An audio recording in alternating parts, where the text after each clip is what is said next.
Hello, North America, and welcome to a special episode of What's Bothering You. And of course, back by personal demand, Mr. Frank Cavallaro. Hi, Frank. Hey Don, how are you? Overall good. Overall good. There's a lot of things happening in the world, as you know.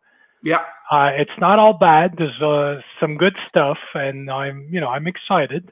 But you gotta, take it one day at a time and stay focused, and stuff like that, yeah. and there's nothing more you can do but stay positive. Yeah. Frank, Well, thank you for accepting to do this because I know when I told you what the subject matter was, you kind of cringed.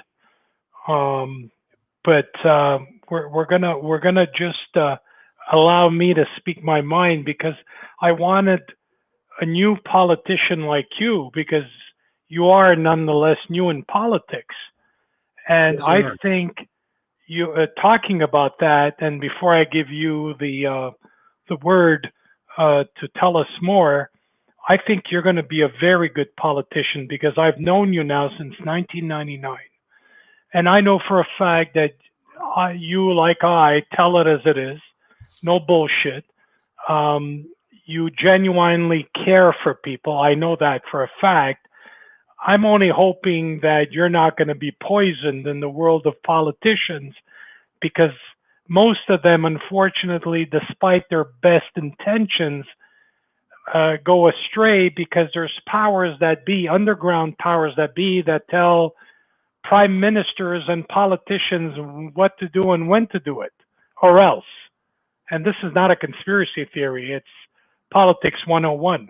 So I wish you the best of luck. And I think you have a very, very good chance because you're a likable guy.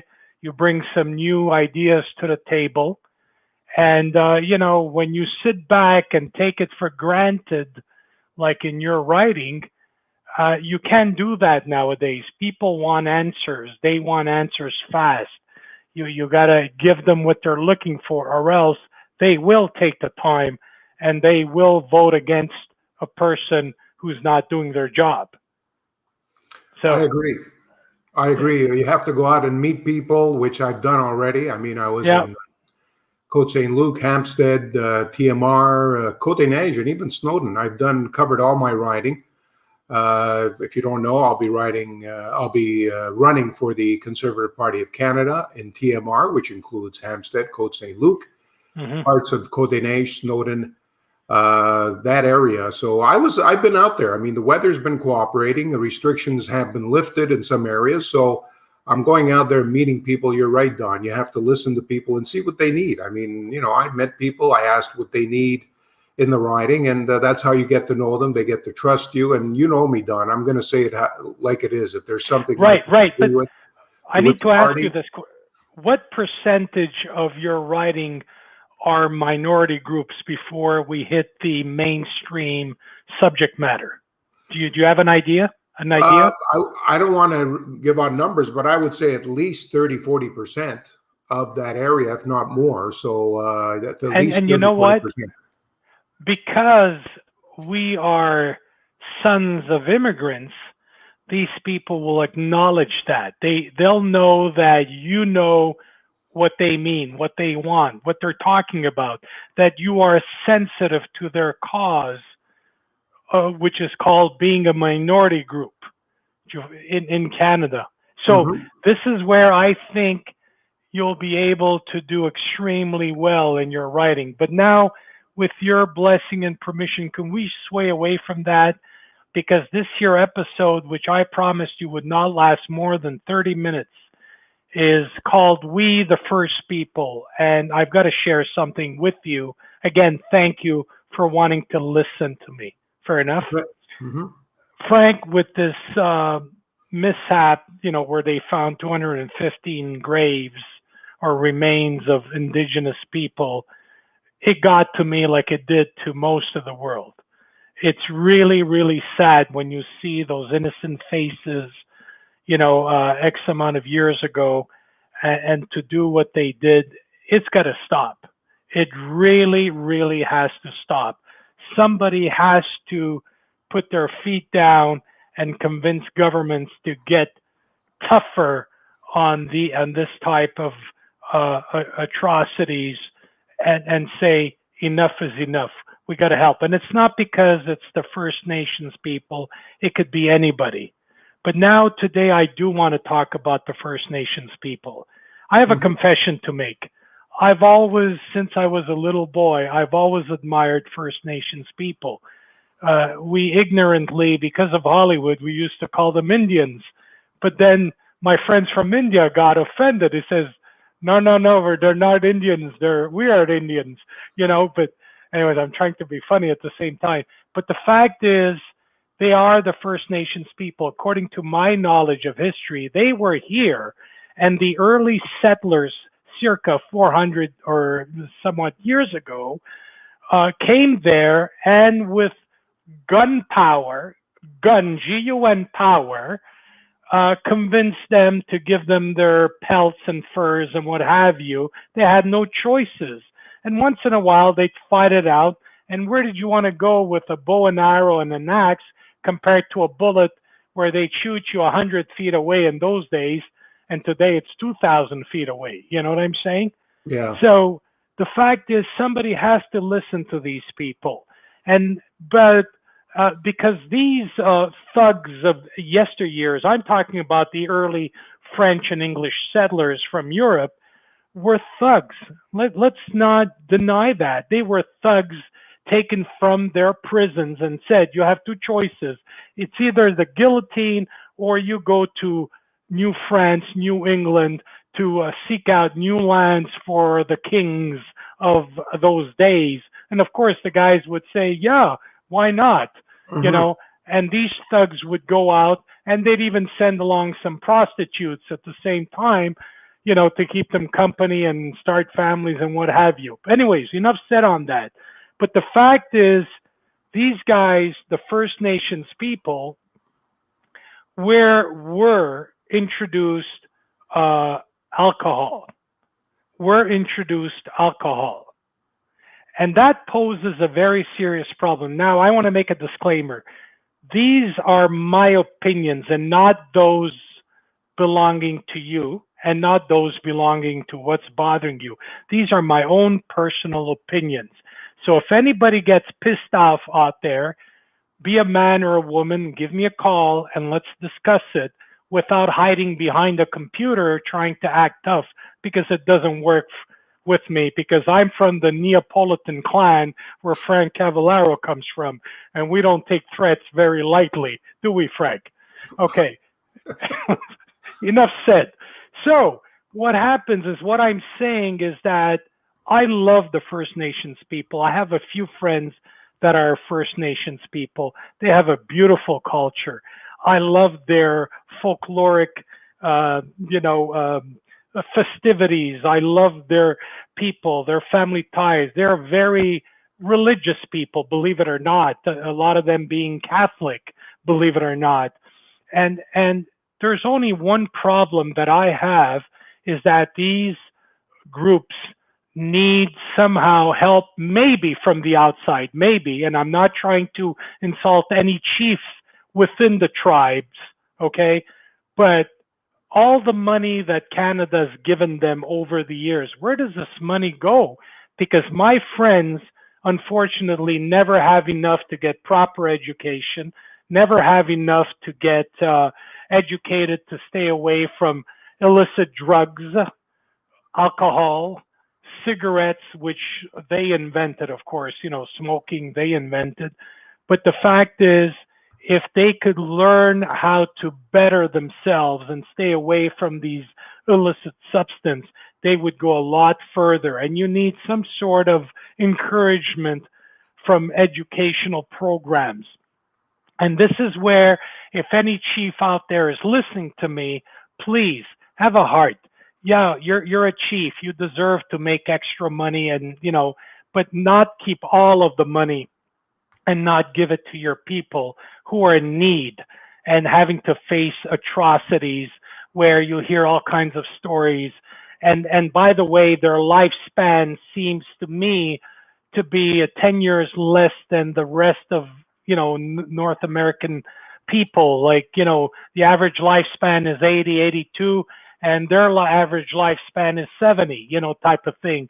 And when you read about it, it always, reverts back to the same thing. Drug overdose, cigarettes, alcoholism, leading to violence, and so on and so forth. And it should not be that way. These are beautiful people. And by the way, Frank, I just wanted to, I know I've teased you before about this, is over and above what the government can do, I have an idea, Frank, guaranteed to work, where we can help them raise $10 million a week through my proposed idea. Very, very, very doable. And guess what? North America would support it.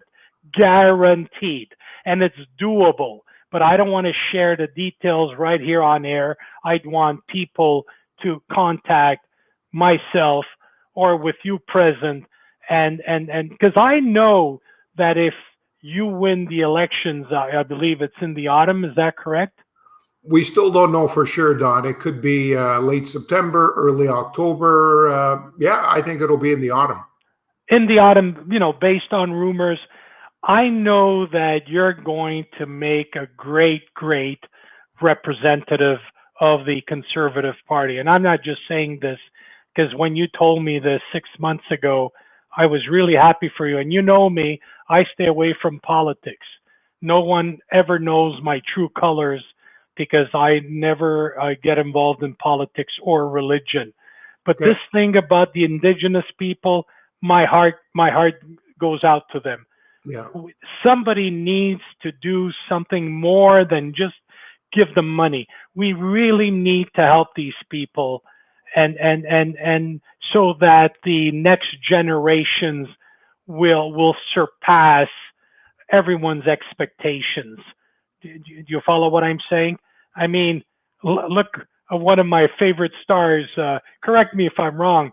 Carey Price is half breed. Is that correct? Yeah, I believe so. Yeah, from And somewhere he's in the British Columbia. he's the greatest goaler in this century. Let's face it, he's going down in history. Yeah, You know, I'd say probably the top goalie in the NHL right now. yeah, he's going down in history, and I'm sure that the First Nations people, spread his name very, very proudly, and I know I would. I'd be extremely proud to have one of my own kind make it in such a form. Forgive the pun. You know what I'm saying? Yeah, So, Frank, in a nutshell, all I wanted to say is somehow um, I need for politicians, First Nations chiefs, the chiefs especially, to reach out and see what we can do together to make life more comfortable for the First Nations people. They deserve it. They were here first. And again, I'm being redundant. We know the history of Canada, if we're going to speak about Canada, but this could be for the States as well.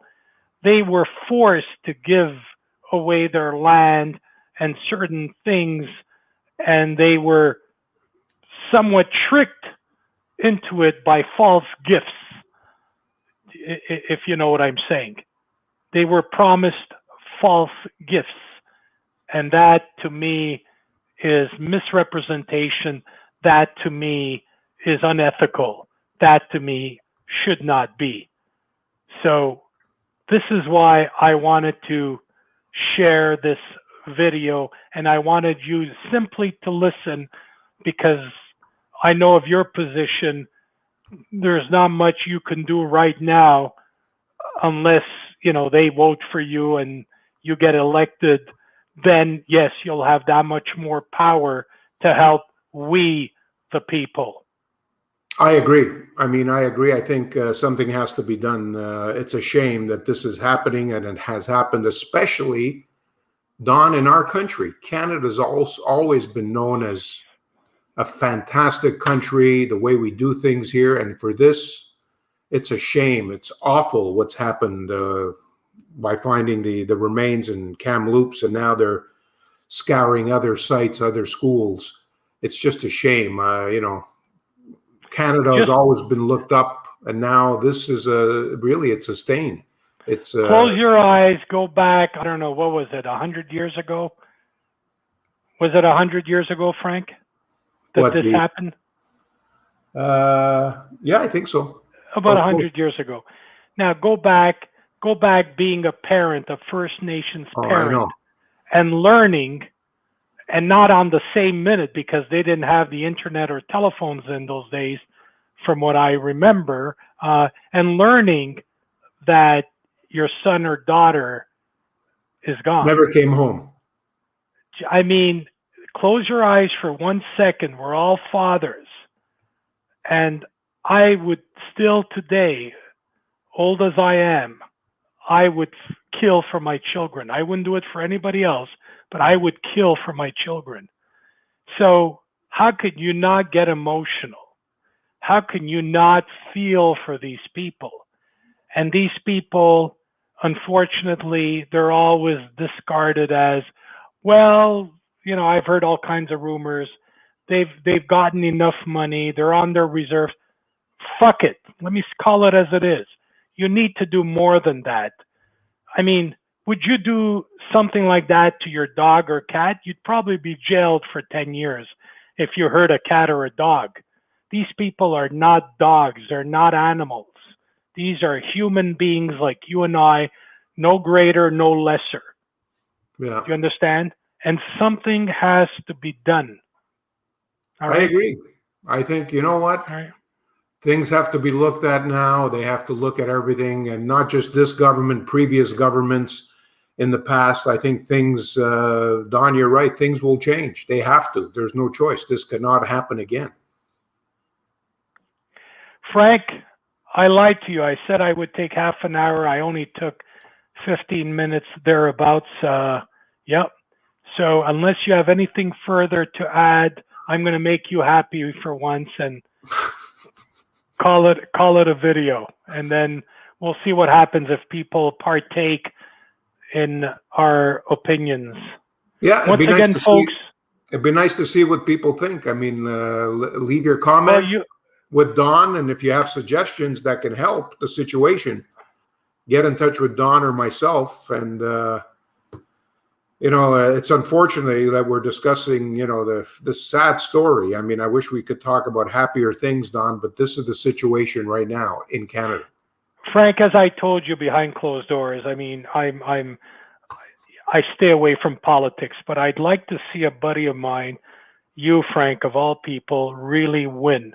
So I call upon Canadians out there that have people in your writing and try to sort of convince them to vote for you when the time comes. Do you understand? Yeah, it's hard work. I'm going out in TMR in Côte Saint-Luc, Hampstead, Snowden, and parts of Côte-des-Neiges. I'm trying to meet as many people as possible. I'm taking notes, what they need, what I can do, and I'll do my best. And you know what? I'm not afraid to say what I have to say. I mean, good for you, Frank. Even if I have to go against my party, what they feel, I will say how I feel because I'm representing my riding. So, we'll work hard and we'll see what happens this autumn. Hopefully, you're right, Don, and hopefully I'll be going to Ottawa. So, from your mouth to God's ears, Frank. So, folks, for you people out there that are taking the time to listen to this video podcast featuring Frank Cavallaro as my very special VIP guest on What's Bothering You, I want to thank you. I'm Don Emilio Zeno. You want to give us a helping hand, spread this video to get the message across. Don't do it for me. Don't even do it for Frank. Do it for the First Nations people that need our love and affection more so than ever. Please. Thank you, guys. Okay, Don.